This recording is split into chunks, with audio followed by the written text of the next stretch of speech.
เป็นครั้งแรกของสาวแมมเหมือนกันนะครับที่ได้กินขนมเส้นน้ำย่อยแบบนี้แมมกินเป็นครั้งแรกนี่นายจะเป็นจะได้ไปรับชมกันก่อนเลยนะครับสวัสดีครับพ่อแม่พี่น้องนี่ผมจะพาพี่น้องไปกินขนมเส้นน้ำย่อยกันก่อนบอกเลยว่าเป็นครั้งแรกของสาวแมมเหมือนกันผมอยู่กับสาวแมมมา9 ปีนี่นะผมบ่เคยป้าสาวแมมไปกินขนมเส้นน้ำย่อยเลยนี่เหลืองามยามดีได้ป้าสาวแมมไปกินนะครับหลังจากนั้นก็เดินทางไปห้างอ้อกันก่อนเลยนะครับใช้เวลาเดินทางไปประมาณ15 นาทีก็ถึงแล้วนะครับขนมเส้นที่ผมไปกินวันนี้ก็เป็นร้านอาหวังนะครับเนาะไปกินนี่นาก็เป็นสาขา2นะครับแรกนี่นาจะอยู่ข้างวัดเนาะ2นี่ก็จะอยู่แถวสนามกีฬานะครับตอนแรกนี่นะผมก็ไปบ่ถูกเหมือนกันนะครับไปตาม GPS นะครับ GPS กับป้าไปสาขา1ซอยมันแคบนะครับเนาะผมก็เลยบ่เข้าไปผมก็หาเพื่อนผมก็บอกว่าสาขา2นี่มันมีที่จอดรถวกไปวนมาเลยครับอย่างอายนะครับอายสาวแมมนะครับเนาะบ้านตัวเองแต้ๆนะครับยังไปบ่ถูกเลยเส้นน้ำย่อยเอาหวังนี่นะผมก็ไปกินสาขาแรกเมินแล้วนะครับเนาะโอ้นะครับว่าเขาเปิดสาขา2ก็เพื่อนผมบอกนะครับเนาะผมก็เลยไปตาม GPS รอบนึงแต้ๆเลยครับผมไปเกือบบ่ถึงนะครับห่วยกลับบ้านแล้วนะครับเนาะ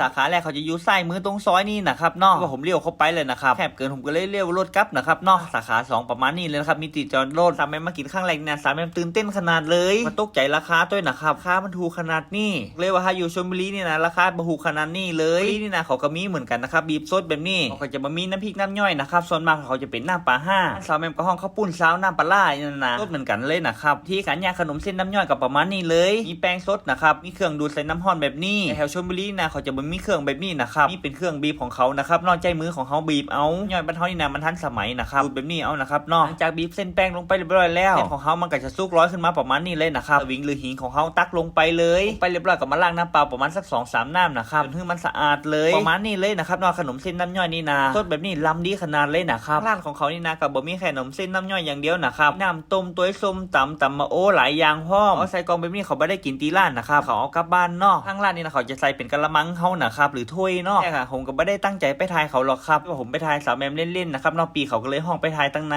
เป็นเกียรติสำหรับตัวผมเลยนะครับที่ได้ไปทายข้างในแบบนี้ใจครับตึงเก่งตึงอายเลยนะครับเนาะ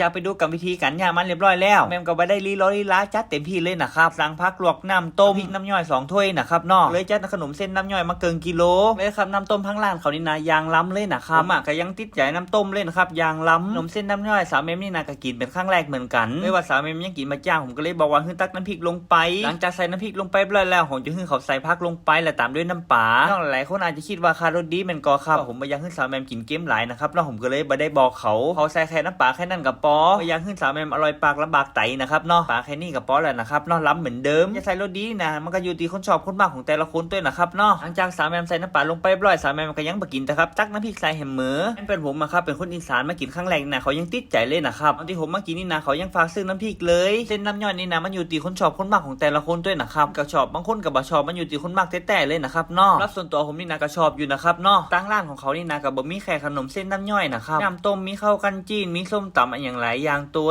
นี่ผมกินแค่นี้กับป้อนะครับขนมเส้นน้ำย่อยแล้วก็น้ำต้มได้คือส้มตำนะครับสาวแมมยังมากเลยครับส้มตำนี่นะกลับบ้านรอบนี้เนี่ยนะผมพลาดอย่างนึงเลยครับผมไม่ได้ไปกินก๋วยเตี๋ยวปูโรดที่ว่าผมมีงานอย่างหลายอย่างด้วยนะครับแล้วผมก็กลับบ้านน้อยเดียวเสียดายเลยนะครับโอกาสนี่นะผมได้กลับบ้านนี่นะผมจะไปแต่นะครับก๋วยเตี๋ยวปูโรดนี่นะผมอยากนำเสนอขนาดเลยบอมเมนสปอนเซอร์ของผมนะครับพ่อแม่พี่น้องหลายคนได้มาแอมมึงร้องนี่นะผมอยากให้พ่อแม่พี่น้องไปกินเลยนะครับก๋วยเตี๋ยวปูโรดนี่นะยางล้ำการันตีโดยที่เคนเลยนะครับว่าจะก๋วยเตี๋ยวน้ำก๋วยเตี๋ยวแห้งนะล้ำทุกอย่างเลยนะครับขนมเส้นน้ำเงี้ยวกับขนมเส้นน้ำย่อยนี่นะมันก็เป็นประเด็นอยู่อย่างนึงอยู่นะครับแม่พี่น้องหลายคนก็ยังบ่ฮู้จักกับมีนะครับเส้นน้ำเงี้ยวกับขนมเส้นน้ำย่อยเนี่ยมันคนละแบบนะครับที่ผมกินนี่นะก็เป็นขนมเส้นน้ำย่อยนะครับเส้นน้ำเงี้ยวนี่นะมันก็จะเป็นอีกแบบนะครับมันจะมีน้ำนะครับเนาะทางร้านนี่นะก็มีน้ำพริกแบบซื้อกลับบ้านตัวนะครับแม่พี่น้องหลายคนได้มีโอกาสได้ไปเมืองร้องครับลองไปแจ้ครับขนมเส้นน้ำย่อย